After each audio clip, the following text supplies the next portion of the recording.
Porter here, and today we will be talking about the Dynasty fantasy football landscape. I got my top 50 rankings for you ready to go, along with tiers. And as we go through the video, we'll of course talk about each of these players and a little bit of Dynasty strategy at the running back position as we go. I was hoping to drop this video a little bit earlier today, but then the James Cook news released and I had to shuffle some things around with my graphics and my ranking. So just a fun day to be talking about this as we have some breaking news as of earlier this morning. So without further ado, here we go. All right, so my S tier. These are the two most elite players that I think you could build around at the running back position for your dynasty teams. And I know that these two are pretty much consensus, but it is Jahmyr Gibbs is my number one, and Bijan Robinson is my number two. And the way that my tiers work, I really do view these as lateral moves. So even though I have, Gibbs higher in this tier, I don't see a big difference between him or Bijan. In fact, like if I had a roster with Jahmyr Gibbs, I'd pretty much be fine swapping it with Bijan and vice versa. So that'll sort of be the basis of my tiers. Maybe in some cases, I might need to be a little bit on top, but for the most part, I view these all as very lateral groupings as I go through my tier list. And with running backs, the big thing that you are typically looking for in just regular fantasy formats is, of course, opportunity. When you're looking for someone to carry your fantasy football team for a season, you're looking for the running back that's going to be on a good offense that can score touchdowns, that's going to have a heavy workload in the backfield. And of course, it's a nice cherry on top when you think they are a talented football player.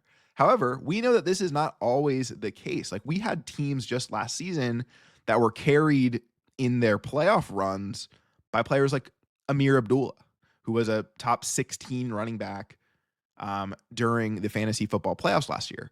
And Amir Abdullah is really a journeyman throughout the NFL, but he found his way into an opportunity with the Las Vegas Raiders. So I think the whole fact that opportunity can matter a lot more than talent really makes running back an interesting position, especially when it comes to dynasty, because you're locking in these positions, for a really long time, unless you're trading players away.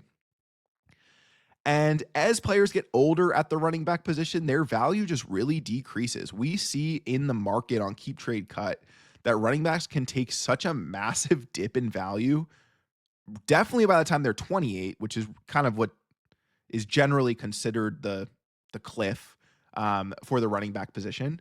But also, running backs usually peak around 26. So after that 26 season, you're going to have some owners in dynasty formats that really do want to get rid of these older assets. Like Derrick Henry is a player who I think of the content I listen to, just as a fan of fantasy football, people have been saying to trade him in dynasty for quite some time, and we're seeing now players play a little bit longer. So I think it does revisit this conversation about age and opportunity, but that also makes it where if you're building around the running back position, you can acquire some of these older players for cheaper. So do you really want to build around a young elite running back? I think that's really up to you. And that's the fun part about Dynasty. It almost reminds me of like trading cards when you're building the best deck that you possibly can. I think that's what makes Dynasty so fun, is like there's so many different ways to go about building your roster.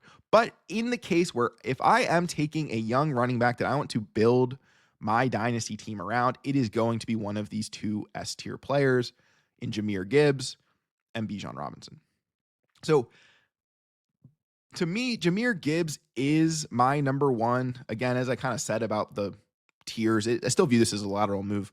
I just think he has the higher upside, and you could say that Bijan definitely has the better floor since he gets more carries in his respective backfield, whereas Jahmyr Gibbs does have to share some of the workload with David Montgomery, who will definitely get some touchdowns. But I'm really liking the news that we're getting out of Lions camp. It seems like Jahmyr Gibbs is lining up a little bit at wide receiver.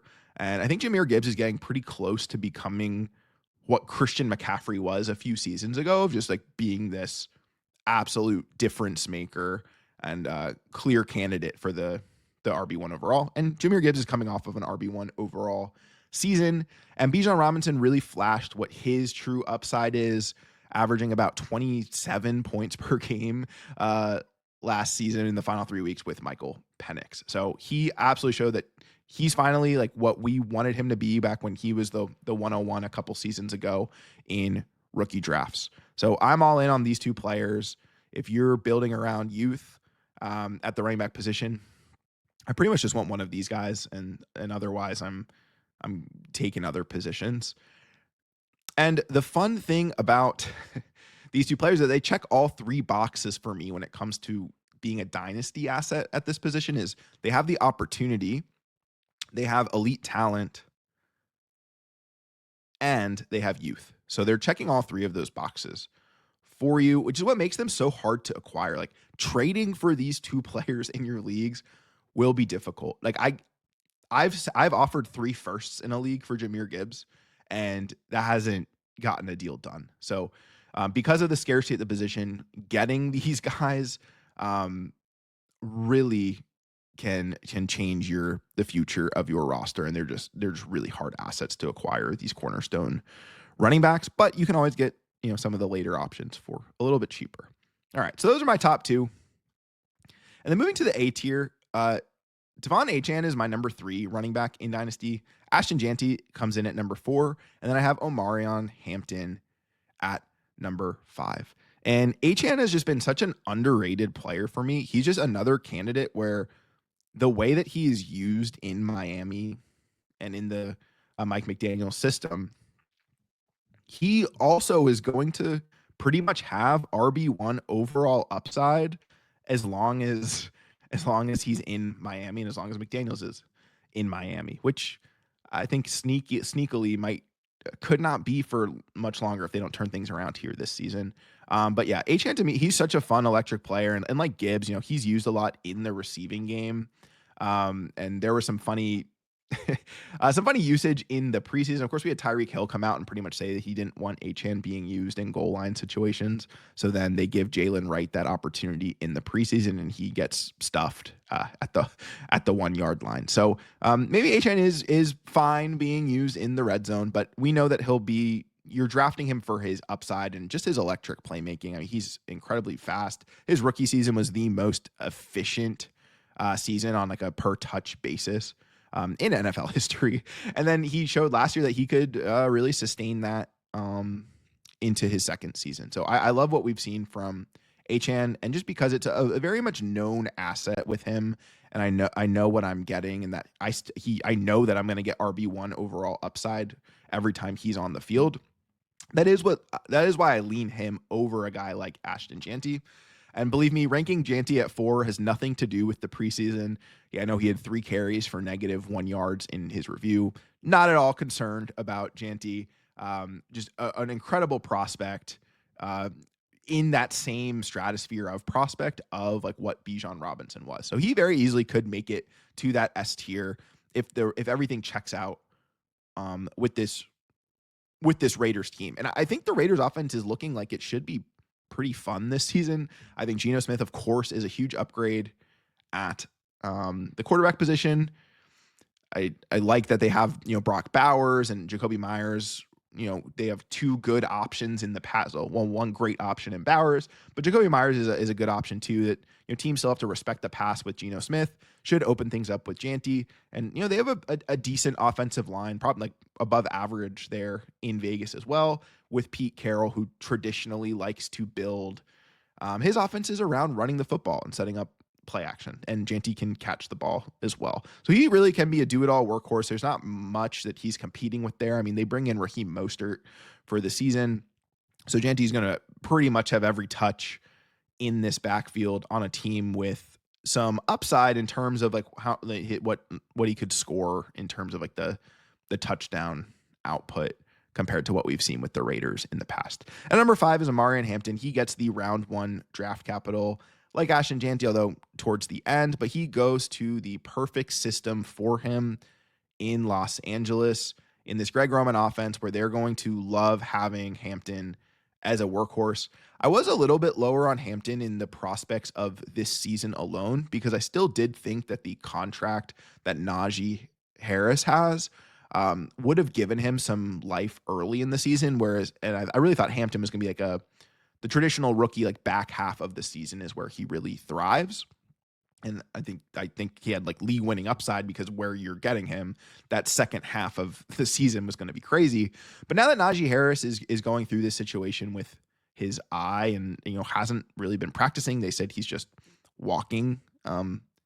He's been walking at practice. Just makes me think that Hampton's gonna get to where I thought he'd be at the end of the season earlier than expected. So true workhorse for this season in redraft, but also just love the dynasty outlook. I mean, being attached to a Justin Herbert led offense, they're going to be able to get to the red zone, and then just based on their coaching staff, they're going to be wanting to run the ball in the red zone. And Hampton's just a very good athlete, a good prospect, can catch the ball, can do everything that you want your stud running back to do.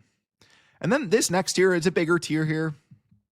I have Saquon Barkley at the 6, Jonathan Taylor at the 7, Breece Hall at 8, Kyron Williams, who was recently extended, at the 9, James Cook, who recently extended as of this morning, at 10, and then I have Trevion Henderson at 11, who was a bit of a riser for me just after this past weekend. Okay, so Saquon is my 6, and I'm not trying to be low on, like, I feel like 6 is still really respectable. I would just still rather have the 5 guys I have ahead of him more than Saquon, mainly just because a little bit, I mean, he is older now, right? He is entering his 28-year-old season. And historically, we know, and I think you've probably heard this downside case everywhere, but he's coming off of 400 plus touches, a Super Bowl win. So, right, a deep postseason run, carrying a massive workload. And we just know when guys do that, there is such a high chance of injury that following season. And even if you take away the injury concern there, because all of these players at the running back position have injury concern, it's just very unlikely that he does close to what he did this past season. So I am just a little bit lower on him in that regard. But he is a good enough player where you probably still have like 3 good Saquon years left, potentially even 4. So still a really good buy. And I mean, how could you not love the Eagles situation? I know Landon Dickerson did just get injured this past week, so he's having some testing done, but it doesn't seem like it's a season-ending injury by any means. And then my 7 is Jonathan Taylor, who reminds me a little bit of Saquon in the sense that right now he's just not in the situation that is best for him. He gets to be a workhorse in Indianapolis, and things should be better for him if it is Daniel Jones who starts there, because you won't have Anthony Richardson stealing touchdowns at the goal line. But I think Jonathan Taylor's just a really good player, and the situation hasn't really maximized where he's at. He's on the last year of his contract, so I think he could be a Saquon type player where if he leaves Indianapolis and gets to go to a better organization, that he could dominate a year out from now. So I still think he's really good for this season. He is more of like the mid to back, like RB1 for your team. But just thinking career length wise, even if he does stay, you're still getting solid RB1 production from him. But then you do have just the opportunity that maybe he goes somewhere else and can really thrive because he just has the skill set of an elite running back. And at 8 is Breece Hall, who I am still holding the line for. I think Breece Hall is such a talented player, and it's just a little frustrating what's going on in New York. I mean, I think that's the life of what the New York Jets do, is they make situations more frustrating than they need to be. But I think Breece Hall is still the most talented running back from his class, despite a lot of other guys being extended at this point, whereas he's not. But the reason I'm keeping him here, they're going to want to run the ball in this Aaron Glenn system, and that's been pretty clear. And I know that the Jets coaching staff is really driving home the fact that this is going to be a committee, that they really like Braylon Allen and they really like Isaiah Davis. And that's fine, but I'm not expecting it to really be as big of a split as it may seem. I just think Breece Hall is a lot better than Braylon Allen. And I have Braylon Allen on some Dynasty teams, so I definitely am invested in it. and I was invested in him last season, and he's not that efficient of a runner. And I think what we're seeing in the preseason from Braylon Allen is similar to what we saw last year, where he is capable of some explosive plays, and watching him truck dudes is really fun. But the majority of the time, he's not giving you that much. So I think he had like a 14% stuff rate last season, and I don't know. I don't see this being close to like a 50-50 split. I'm still high on Breece Hall, and I think he'll get the passing work. And best case scenario is he gets traded, which yeah, I don't want to rely too much on fiction. I want to be focused on the situations they're actually in these rankings. But I mean, if you get Breece Hall out of New York, man, and you put him with a team that's going to use him and respect his talent. I mean, this guy was dominant as a rookie, then tears the ACL, bounces back looking better from that ACL tear than a lot of players do. Um, so yeah, I don't know. I'm still buying into the hype on Breece Hall in dynasty formats, even though he was a little bit disappointing last year. I actually think he's a great buy candidate. Okay. Number 9 is Kyren Williams, who gets the 3-year extension with the Rams. And now that you have a locked in contract insulated running back in a Sean McVay system, it's hard to not love Kyren Williams. I know that like something we do too much probably in the fantasy community is really like flip too strongly one way with how we feel about players, where I think there's this overwhelming belief that Kyren Williams like isn't a good football player. But when we do that, we underestimate the value that above average players at their position offer organizations. So if you are like low on Kyren Williams as the talent, you still have to respect this new contract that he's gotten. And it's not like the Ramondre Stevenson extension where there's a complete coaching turnaround. Like we know McVay will be there in Los Angeles. So this just shows his belief in Kyren Williams. There's always going to be high touchdown upside in the system, and we just know what McVay running backs do. So give me Kyren Williams. Now that he has this contract, I think it's really hard to knock him any further. And then at 10 is James Cook, who, like Kyren Williams, like I think has the association where he's more of just like an average to above average NFL running back.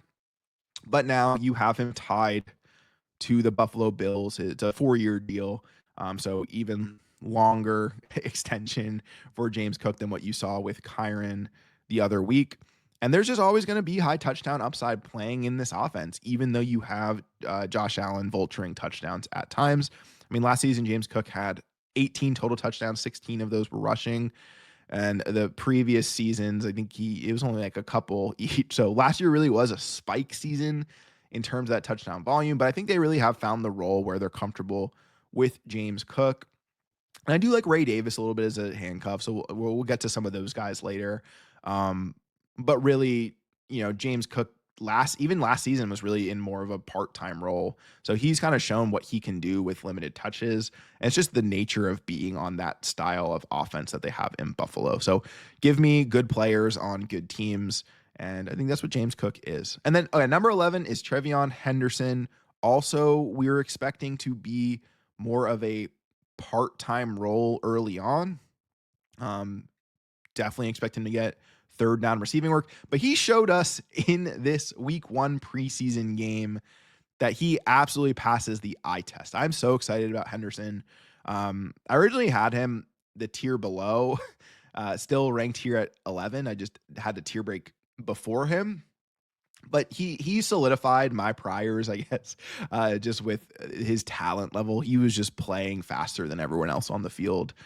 In that first preseason game. I mean, if your first NFL touch is a 100-yard kickoff return, I don't know. I just feel like you're just blessed with good things headed your way in the NFL. But I really do like the situation. I like, we have Mike Vrabel, who we know likes to run the football. We have Josh McDaniels, who had made really good fantasy options out of, a guy like James White, Shane Vereen, like players who could really catch the football. And he even came out and said recently that he hasn't had a weapon at the running back position like Trevion Henderson. And he's right. He just has a different level of explosiveness that he's going to bring to this Patriots team. And I'm really excited for the future in New England. I really am. I'm on the bandwagon there. I've never really had a team, so I think I might be just become a Patriots fan. We'll see. We'll see what happens. But I'm really excited for Henderson, and he's certainly better than Ramondre Stevenson. Um, so how can those two coexist? I mean, Ramondre Stevenson, his biggest issue is that he fumbles the football, and Trevion Henderson does not fumble the football. It's what he's really known for in his college career is his pass protection, which they need, and his ball security. So two great things that this coaching staff is going to love to have on their roster. And I just don't really see how they take him off the field. He could early on very much be like the Jahmyr Gibbs that we saw his rookie season, where he is getting limited touches, but he is explosive enough to make the most of that, just like Jahmyr Gibbs was. So I'm not concerned if he's only getting 10 to 12 touches a game, because I think they're going to be explosive plays with touchdown potential, with big yardage potential, and he could be getting a lot of catches out of the backfield. I mean, Drake May threw 3 balls to him on their limited drives together in week 1 of the preseason. So he's definitely getting his run with the starters. And we see Drake May being willing to check down to him. So I'm very excited about Henderson. And then this next tier, my C tier, it is Bucky Irving at 12, Chase Brown at 13, Christian McCaffrey at 14, Josh Jacobs at 15, Derrick Henry at 16, and Alvin Kamara at 17. And you may have noticed a trend there as I was reading through those names, which is that this is where a lot of my veteran players are starting to emerge here. And I did lean youth when actually, ordering the tier, which is why I have Bucky Irving and Chase Brown at the front of this tier. Bucky Irving was obviously very impressive last season, and I know I'm a bit lower on him than consensus is, but I just it's such a silly argument. I like the 11 guys I have ahead of him better. I like the long-term ties that we have with Kyron and James Cook there that have them ahead of Bucky Irving for me. But I really do love what we saw from Bucky, and he's another player where he's not really built to have a major workload. He's not a workhorse running back. But just like we were talking about with Trevion Henderson, he's explosive enough where the touches he gets are going to matter. And they just have such a good running back room in Tampa Bay. But Bucky Irving really did replace Rachaad White and just took over that role by the end of the season. And then, of course, they have Sean Tucker there as well, who may or may not be on this list. And Todd Bowles keeps talking about how they want to get Sean Tucker the ball more. And I'm not really concerned by the committee with Bucky Irving. I just don't know if he'll get enough of the workload I want to see from him specifically to for me to feel really good about him as an RB1 like every season moving forward. So I think there is a bit of downside we could see with Bucky Irving, especially because Liam Cohen's now leaving. So I do have some concerns there. If the new offensive coordinator is able to maximize the players like Liam Cohen was able to last season. So I do expect this offense to potentially regress a good amount. And then how would that impact Bucky's value, but still a low end RB1 for me? Chase Brown's at 13. Chase Brown has such a good opportunity heading into this season in Cincinnati. Just an incredibly valuable asset this past year, was really a steal of your drafts. And I think he will be this year as well. There's no doubt in my mind that I think like just production wise, he'll be a top 8 running back this season.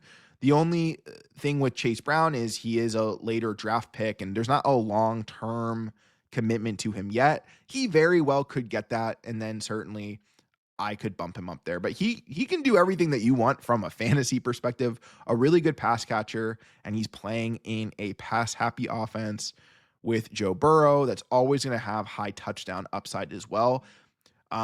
Chase Brown really came alive from the fantasy standpoint the second half of last year, and it was after that Zach Moss neck injury. And now Zach Moss gets cut. The only competition they bring in is Taj Brooks in the draft, who I think some sneaky sleeper upside, but really not adding or not investing a lot in the running back position. And then they do bring in Samaje Perine as well. So I think just the way that this backfield is looking, Chase Brown actually despite the Bengals saying they want him to get less work, it's looking like he's just going to get more work, or he's going to have work on par with what he was getting towards the end of last season. At 14 is Christian McCaffrey, who I am not out on yet. I mean, he's 29 years old, but just his style of play, like I think he still has plenty of years left definitely as a pass catching running back, and probably at least 1 or 2 years here of being able to handle a pretty big rushing workload as well. Just a really good kind of like post hype sleep, or not, he's not a sleeper obviously, but just after the disappointment of last year with the injuries, I think people are really staying away from McCaffrey, and many people may have soured on him, and that's totally fair if that's how you feel. If after everything he went through with the Achilles last season, just you're out on McCaffrey, I totally understand that. But for me, I'm still wanting to get a guy like McCaffrey, because now you can get him at RB2 prices and just fill him in. You're not getting many players with this much upside where he could still be the RB1 overall this season. So I love acquiring Christian McCaffrey and representing this veteran group here. And next is Josh Jacobs, who is younger than you probably think he is. He's 27 years old and is, still locked into this good Packers system and offense and tied to a good coach, good quarterback. And, Jordan Love, while he's getting surgery on his non-throwing hand, hey, maybe earlier on they're going to continue to lean on the run like they did at times last season.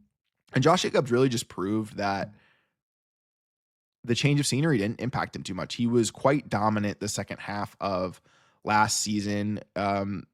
He had very limited touchdown scoring in the first half of last season, which made him frustrating. And then he just absolutely went off and had a 3-touchdown game and really just kept hitting from there. But you're going to have good volume from Josh Jacobs, a good pure runner. He can catch the ball as well. And you're getting double-digit touchdown upside pretty much every year that he's on this Packers team. And then at 16 is Derrick Henry, who is probably going to play football forever. And I'm not even concerned about the age too much. Realistically, production-wise, he could be towards the top of this tier. And I am knocking him for age, but it's not because I think he's going to hit some cliff. I think he's still going to be very productive. And even if he does fall off a cliff, let's figuratively just say that that's something that happens. I don't know how big of a concern that is, because he'll just be able to be in a role where they still bring him in just for like the red zone. So I think he'll always be a high touchdown scoring guy for the rest of his career. And, Baltimore extended him as well. So, yeah, he's in a great situation. It doesn't seem to be going anywhere soon. And then is Alvin Kamara at 17, who I love. I mean, he's just like pretty much always been an RB1 throughout his career. And I think he'll do that again this season. I think he'll be, if not top 12, definitely top 15 at the running back position this season. It is a little bleak there in New Orleans just because it's not super clear what's going to happen with the quarterback situation. But I do have faith that Kellen Moore can figure it out, and at the very least make sure that Alvin Kamara is a useful fantasy asset. And again, kind of like I was saying, McCaffrey, because Kamara is also 29 years old. But when they profile as these really good receiving backs, I think that's going to really help their longevity in the NFL. So I still love acquiring these vets, and I'm not super concerned about age. I think they're all still very solid options, even in a dynasty format. My next tier is my D tier. I got Ken Walker at 18, Chuba Hubbard at 19, Quinshon Judkins at 20, Caleb Johnson at 21, and RJ Harvey at 22. So a little bit of a trend here. Got the rookies all in a row there at the end. But first, let's talk about Ken Walker. Things are getting a little bit scary in terms of this season outlook with the foot injury, where he hasn't been practicing, hasn't been playing, but we're still kind of being reassured that everything's okay. It doesn't look like it's going to need surgery or anything like that, but the vibes are just a little bit bad. But I do really like Ken Walker, and he's a little bit underrated. I mean, his efficiency metrics are still pretty solid. I mean, he's in the top 20 in a lot of categories, but where he really thrives is with what he does in the receiving game. He's had really good opportunity as a pass catcher, really good catch rate, and just a really good target share. And that target share could bump up this year as well. We know that the Seahawks no longer have DK Metcalf, and they no longer have Tyler Lockett. So there is room there. I know we're all excited about figuring out, is it going to be Torrey Horton? Is it going to be Elijah Arroyo? Who's going to be next in line for targets after JSN? why not Ken Walker? I mean, he's shown throughout his career that he's a really good pass catching back. So I think Ken Walker is still a very solid investment right now, and he'll probably drop in your startup drafts because of some of the injury pessimism. So I think you should definitely scoop him up at cost. And next is Chuba Hubbard, who probably isn't the sexiest name at this point, but man, he's been just a very solid rusher when he has had the opportunity to. And despite all of the hype around Jonathan Brooks heading into last season, of course, sadly, retore his ACL. We're really just opening up the backfield for Chuba Hubbard to, take over completely. And he did. And he played so well last season that they also extended him. So he now has ties to Carolina, to an offense that we think is improving. Dave Canales has shown some promise as a coach, as well as Bryce Young having a really promising stretch towards the end of last season. And then they get a good weapon in Teteroa McMillan, which, as this offense just gets better, it should lead to some more scoring opportunities for Hubbard. Just a really solid RB2 that I'm happy targeting. Quinshon Judkins is at my 20, and what a crazy offseason it's been for Judkins. There's a lot of excitement just with his draft capital and entering an opportunity with the Cleveland Browns where he was going to have a million touches as a rookie. And then, of course, now we have a legal situation where he still has not yet signed with the Cleveland Browns. And just obviously the off the field stuff aside, he still does have the opportunity from a long-term standpoint to be a really good player and a star player in this Kevin Stefanski system that really leans on these powerful, violent runners like Judkins is. So it's just another player where I feel like you kind of just have to buy the dip because he's more valuable than this. But we do need to see him signed. And I never in Dynasty format, like, don't worry so much about looming suspensions. Like, these are long leagues.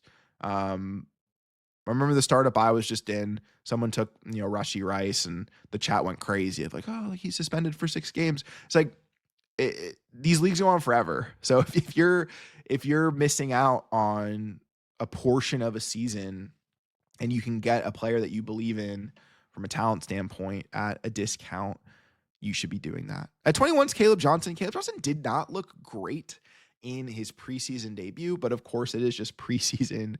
It is preseason game number 1 for Caleb Johnson. So I'm not trying to overreact to that. But he, didn't look like he could catch the ball. He had a drop, and just wasn't really hitting holes the way you would want him to. And you could actually say the same thing about RJ Harvey, who seemed to really just want to bounce everything to the outside in his preseason debut. But I think you still have to believe in these two long term. I personally I've been Caleb Johnson over RJ Harvey this whole process. So I'm not changing that now. But I think you do have to give RJ Harvey some credit where he's going to be playing behind arguably the best offensive line in football and could be in the better situation there than Caleb Johnson here in year 1. My E tier got James Conner at 23, Joe Mixon at 24, David Montgomery at 25, and Isaiah Pacheco at 26. So really just a good veteran mix here. I mean, James Conner, man, is just that 2017 running back class is just crazy. They're the gift that keeps on giving. So he very well could be an RB1 for one more season, although now signs are pointing to this being a little bit more of a split backfield. Again, that doesn't always mean 50-50. It could be 70-30, but that could still hurt Connor's production a little bit. I don't know if I necessarily buy it. I think they'll want to get Trey Benson more involved, but I think if Connor's healthy, they're going to have a hard time giving away too many of his touches. And really, we just need to see this offense step forward. James Conner was a solid option last year, was in the RB1 conversation every week. And not much has changed with this offense. Really, no coordinator changes, not many personnel changes. A lot of what they did in the draft was on the defensive side of the ball. So if Kyler and Marvin can get it together and just elevate this offense, hopefully that can lead to some more opportunities for Connor. But they're going to be a run-heavy team. And the only reason I kind of have him bumped a couple tiers down here from, his age group with like Derrick Henry and Alvin Kamara and the likes is just I think he does seem to be he's not like an explosive player or necessarily he's a good pass catcher, but it's not like he's not an explosive pass catcher once he has the ball in his hands necessarily. So I don't know what his career longevity looks like compared to those guys. And he does have a day 2 running back looming behind him that the team seems excited about. Joe Mixon, again, like really bad vibes here for Mixon with his foot, but it's not, again, like he's just resting it. He's not getting surgery or anything like that where I'm super concerned for his outlook here. It's just like with these older players, you do have to acknowledge the fact that it might just be 1 or 2 years of production left. And how do you value that? Personally, I'd rather have like 2 years of RB production than like 6 years of an RB3. Like I wouldn't want that, player I don't think can hit the same ceiling there.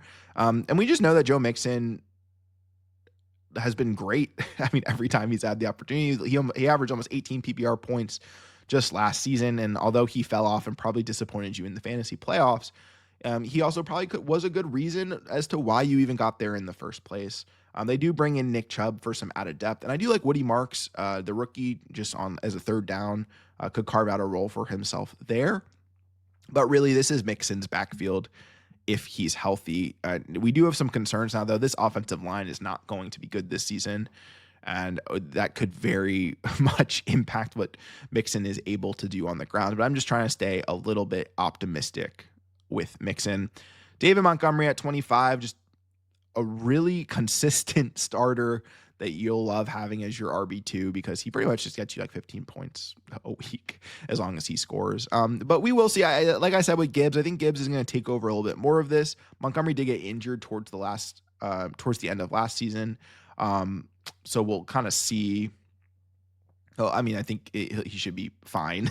But yeah, it really just depends on what this coaching staff looks like and if they still envision this tandem the same way that Ben Johnson did. I mean, I do think Dan Campbell really is going to call the shot. So Dave Montgomery has been such like a heartbeat type of player for this team where just they'll like get you exhausted trying to catch up with Gibbs, and then they'll just run down your throat with Montgomery once the defense is tired. So he's still going to have a good role here, and you just need the touchdown upside to still remain for him to just be a really solid RB2 for the next couple of years. And same with Isaiah Pacheco. I'm not holding last season against him too much. He did not look good coming back from his injury, but most players do not when they're coming back from a leg injury. That usually takes at least a season for our running backs to return to form. I think some of the Andy Reid comments have made it pretty clear that he just wasn't himself coming back from that injury. So I expect him just being rested to go back to being a solid RB2 contributor here for Kansas City. We all expect this offense to take another step forward here. They have a lot of really good weapons around Mahomes. Could just go back to their explosive ways, which should create some really good touchdown opportunities for Isaiah Pacheco. Like you want to have running backs on teams that are going to score a lot of points. And I do like Brashard Smith. I think he could carve out like the old Jerick McKinnon role, but I do think Isaiah Pacheco will still be first in line to get these red zone opportunities. So he really just needs to bounce back a little bit in his efficiency. And he's another player that's a little bit in the conversation with like a Kyron Williams, where I think people are lower on Isaiah Pacheco as a talent, probably compared to how the Chiefs view him as a true contributor. So I think he's a sneaky like extension candidate coming up here. I would not be surprised if he gets like a 2-year extension in Kansas City, and then he probably would move up everybody's boards in that situation. All right, big tier here with the F tier. I got Travis Etienne at 27, Tony Pollard at 28, Jordan Mason at 29, Aaron Jones at 30, DeAndre Swift at 31, and Brian Robinson Jr. at 32. Travis Etienne's so interesting and is just such a wild card to me. Of every single player on this list, he was the hardest one to rank. We, of course, see him after an offseason where this James Gladstone regime drafts Spatial Tootin in early round 4. They add Kent Allen later in the draft. So they invest 2 picks into running backs. We still have Tank Bigsby here. It seems like this regime wants nothing to do with Travis Etienne. And then what happens? They come out in preseason week 1, and Travis Etienne plays 100% of the snaps with Trevor Lawrence. Now, that is just one instance, so cannot judge everything on that. It's very possible that in every single preseason game, one of these running backs is going to get an opportunity to run with the first team. So like we could very easily see Tank Bigsby run with the first team in the next preseason game. And then we could also see Bachel Tutin, who looked good in his debut run with the first team as well. That would not be shocking. But ETN still just he's still just interesting in that regard where he's not necessarily not the RB1 for the Jaguars. Like, what if Liam Cohen really does envision getting ETN out in space? He's another player like Pacheco, where he was dealing with injury all last season. So I don't want to hold the efficiency from last year too much against him. However, he hasn't been the most efficient runner throughout his career. His RB1 season that he had really was a volume play. Not necessarily an efficiency play, but he's also a big name where I just think, he's still young. He's 26 years old. He's the type of player that another team's going to want to give a chance to if things don't work out here in Jacksonville. Like Travis Etienne's the perfect Jerry Jones name to try to get after in a trade. Just being like, oh yeah, like former first round running back Travis Etienne. We're so lucky we got him for a fifth or whatever they'll give up if they were to trade for him. But so ETN to me right now, just he is the front runner for this Jags work. I'm not the biggest Tank Bigsby truther, although I do recognize that he was definitely more efficient than ETN last season. I do like Tutin. But right now it seems like it's ETN's job.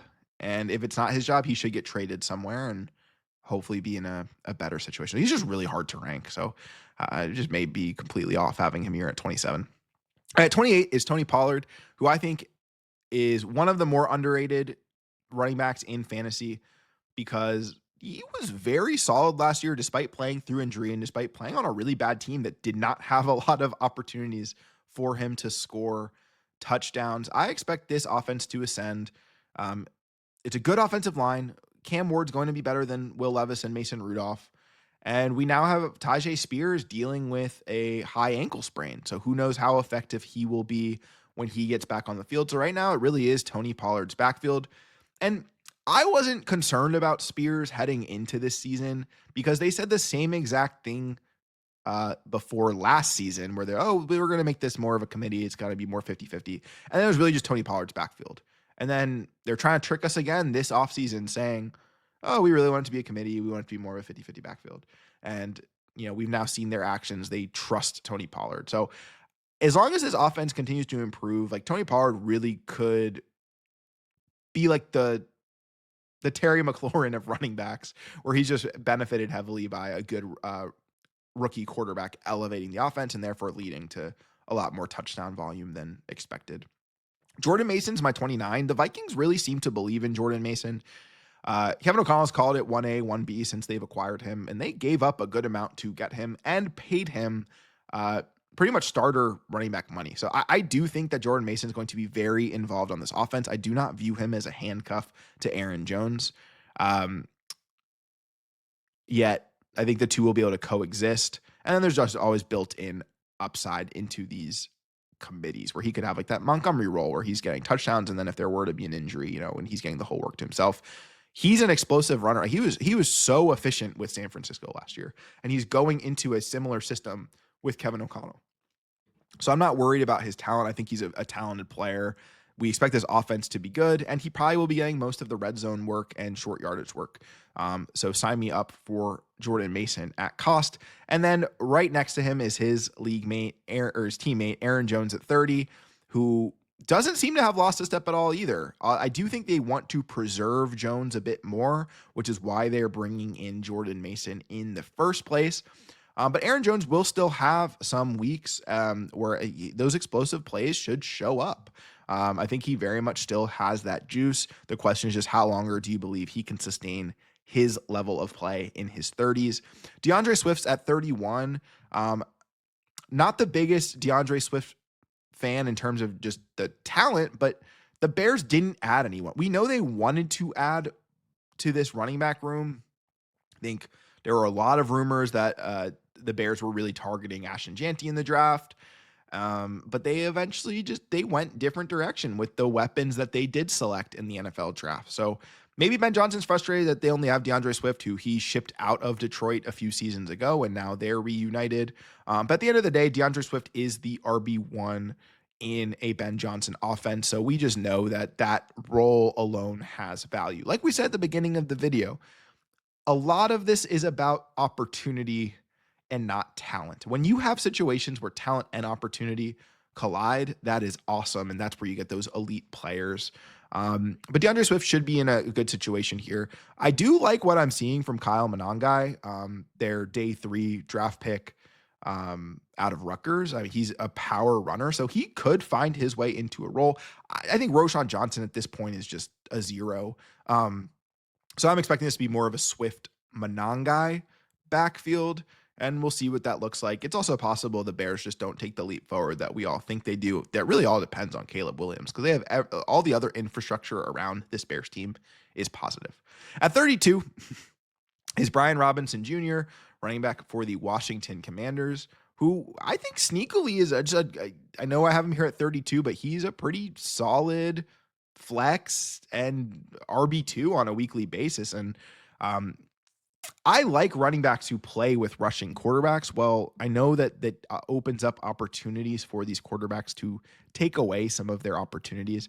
Usually it gives a pretty heavy efficiency boost when there's the multiple threats in the backfield. I think we saw that with Brian Robinson Jr. last year. I live in the DC area, so everyone I know is pretty much a Commanders fan. They all do not like Brian Robinson. Which I think is interesting, because you would think those are the people who overvalue him in your leagues. But if you're in a league with Commanders fans, you can probably get him for pretty cheap. I don't think he's viewed very highly.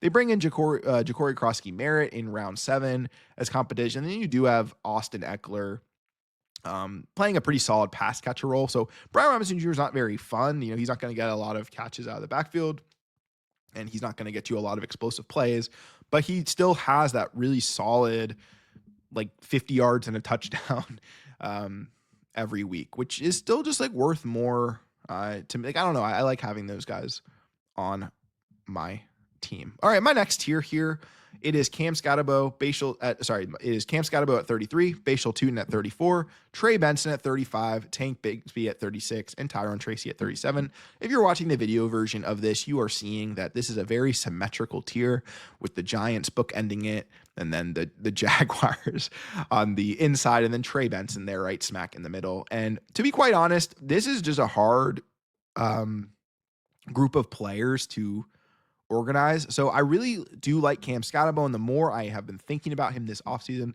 the more I think he should be in a workhorse role in New York. But then all the beat reports are kind of seemingly going against that, saying that Tyrone Tracy is actually having a very good camp. So to me, the situation when Cam was drafted is that, okay, well, Tyrone Tracy was a good pass catcher, converted receiver, or just gave you everything you could have wanted out of a 5th round running back in the NFL draft.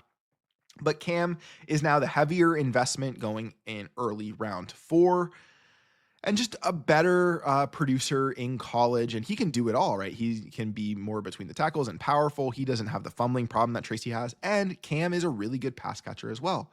And now he's also been dealing with some injuries that has caused him to miss time and really showcase what he can do, making me think that this might be more split, not just this season, but moving forward. So I don't know what this backfield is going to look like, which makes it really hard to rank. I think if you told me right now that Cam had the backfield to himself, he would probably be a couple tiers higher. And I just don't know how they're going to complement each other either, because Tracy, if he was going to go to a more diminished role than what he had last season, you would think that would just be more of a pass catching role, which then that's not really that exciting if Cam doesn't get that. But Cam's also a really good pass catcher. So are they going to let him completely overtake Tracy? It's just a little gross to me right now. So that's kind of good. It's the G tier. The G can stand for gross. These are the backfields that I just don't really want anything to do with until there's a little bit more clarity. So then at 34 is Bashal Tootin, who probably, like, of the Jags running backs, he's the one that has the true, like, game-breaking upside with his speed. So I'm very, if you want to take a dart throw on Tootin, go for it. He's looking good in the preseason, so he's confirming a lot of the pre-draft takes and the excitement that went around him. However, at the same time, he is now clearly, at least from what we've seen, number 3 in this rotation. So that's what makes it hard. Is I want to believe in the talent, I want to believe in the upside. I don't mind the day 3 draft capital when you're taking as early as Bashal Tutin was. It's just still so murky though that it's hard to like want to invest more in him over guys I know are going to have pretty solid roles now and for the next couple years. Trey Benson's right smack in the middle, just really more of a handcuff, but it seems like he might have some plus side there. It's not just like James Conner's pretty much said that he's going to get a lot of carries this year. Kyler Murray is expecting a breakout from him this year. The coaches are saying they think they're going to go more committee. When there's that many, internal sources talking about it openly, it does make me think that Trey Benson is going to be a little bit more of this Cardinals plan, where I just think he kind of has some upside here. Then Tank Bigsby, 36. Like I said earlier, like he definitely an efficient type of runner for the Jags. I don't see what the role is with these guys. And then we talked a little bit about Tracy there to round out this grouping. My H tier, I have Javonte Williams at 38, Rachaad White at 39, Jaylen Warren at 40, and Ramondre Stevenson at 41. Javonte Williams, fact of the day, only 26 years old. I never would have guessed that had you asked me. I feel like he's been in the league forever. And he's not the biggest name here, but Rico Dowdle just topped 1,000 yards in Dallas last season. Javonte Williams very easily could do the same. I actually do like a very good late round flyer in your redraft leagues. And I think just still it's a 1-year investment with Javonte Williams, but if you're getting 1,000-yard rusher with the scoring upside on a Cowboys team we expect to be good, there's worse investments you can make than Javonte Williams. He still has shown a lot of juice as a pass catcher. Maybe juice is not the right word. He's shown the ability to catch a lot of footballs. He showed that last season in Denver. So I don't know. I think there is some sneaky upside there with Javonte Williams. Rachaad White's at 39.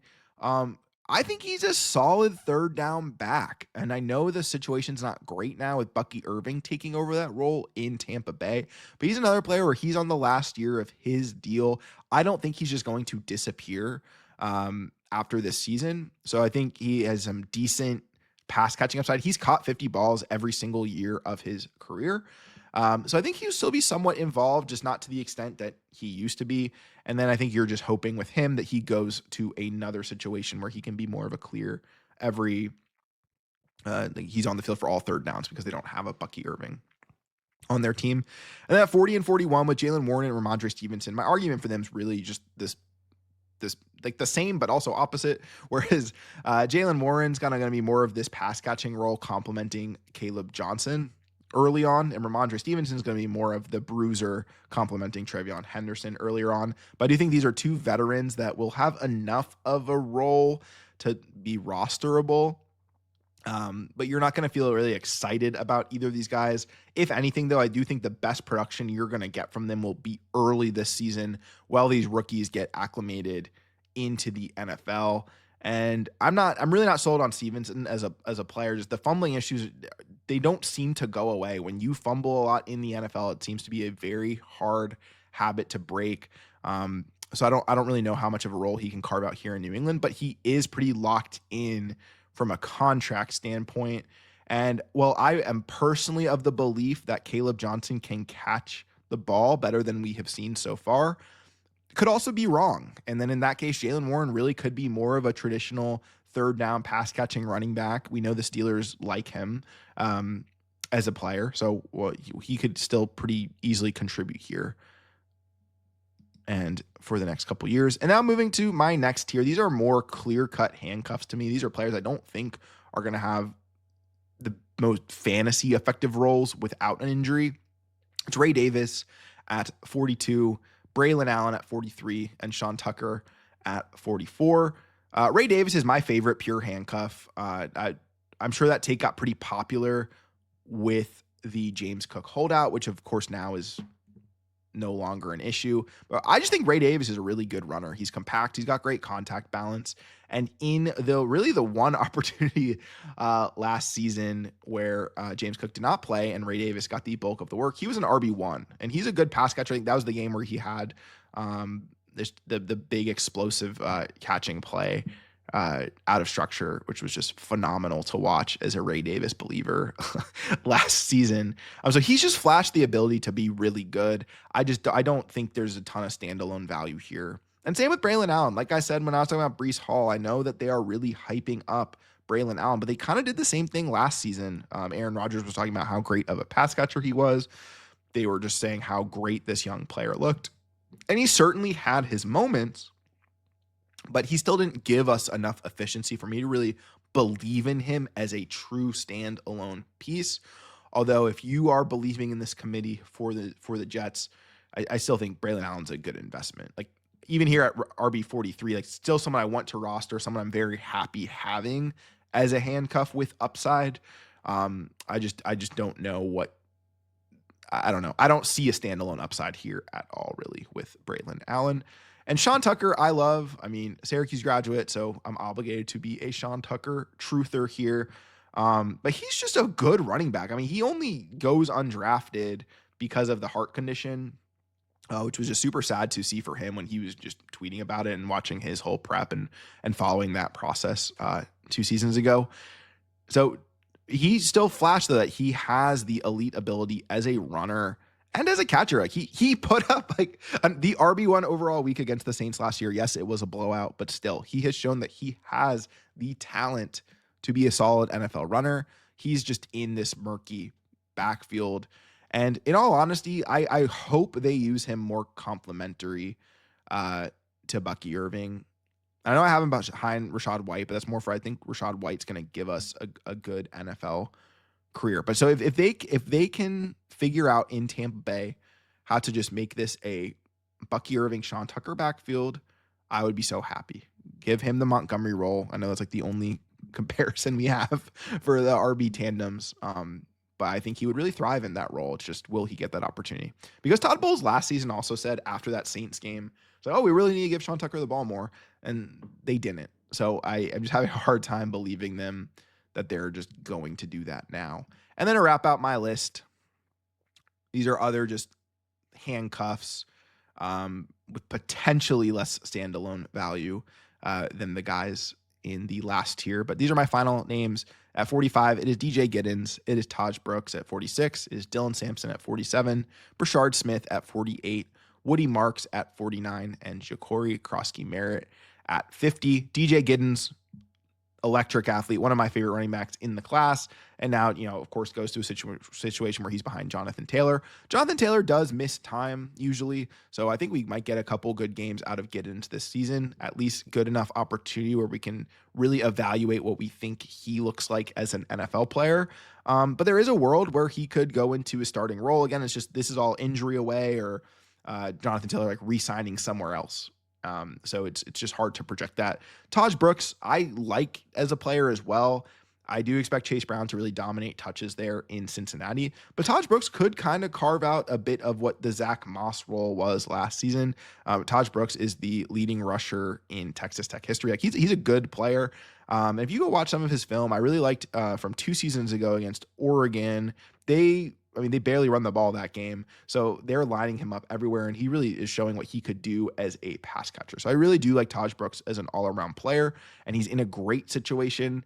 It's just, he's an injury away from really being relevant for our fantasy purposes. Dylan Sampson here at 47. I think he's risen quite a bit. I'm sure he'd probably higher than here for a lot of people just with what's going on with Quinshon Judkins. Dylan Sampson is another prospect I really liked. I didn't know too much about him, but then when I was just learning more about what he was able to do in the SEC from, being a young prospect, he's pretty much dominating the SEC as like 19-year-old, 20-year-old. And then, some just film guys I really trust, like Mike Renner, just, really just selling me on Dylan Sampson. So I really liked him as a prospect, and he was mocked to be a day 2 pick. And then of course he goes in day 3. to this Browns offense. There's just not a lot of overall upside here in Cleveland. The situation is just a little bit of a mess now, but we do know that they want to run the ball. I just don't think Samson will really amount to too much of a role as long as Judkins is there.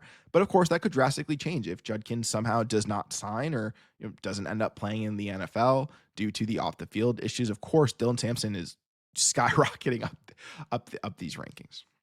I think Brashard Smith and Woody Marks both could have pretty decent third down roles this season. And that's the hope, at least. Brashard Smith for the Chiefs is looking pretty good in camp. And then Woody Marks, on the other hand, I've pretty much heard nothing about. Like, if I'm looking for news on Woody Marks, I'm not really seeing it. So I really just have to trust my prior that I think he's a good pass catcher.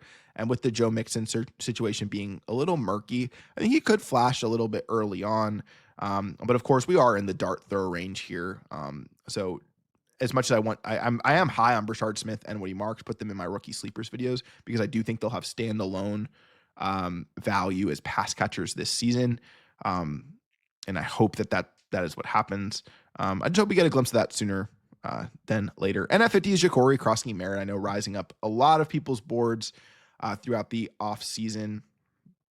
Just knowing that I'm a little bit higher on Brian Robinson Jr., I don't know how much his job is at risk, but Ja'Cory Krosky-Merritt is a very explosive athlete, something that Brian Robinson is not. So he very much could push him for touches. And, if you're betting on him, you're hoping he becomes the starter, which is certainly possible. I mean, he falls to the 7th round of the draft, but his situation is so unique. It has nothing to do with his play or him. There was a really weird technicality where he was no longer eligible due to the NCAA pretty much penalizing him over a jersey number situation. So it's really sad that kind of derailed his final season. And that's of course why he falls in the draft, but he's a really good athlete. So definitely a name that you want on your radar. And as always, these are just my opinions. So I hope you can take what I hear, but also filter that with, your own judgment and your own opinion and the news that you see and the conviction you have for your players when you are making decisions. So who are you higher on? Who are you lower on? Is there anyone I missed? Anyone I'm completely wrong about? Let me know in the comments. And if you found any value in this discussion, definitely like the video and subscribe. Appreciate you. I will see you in the next one.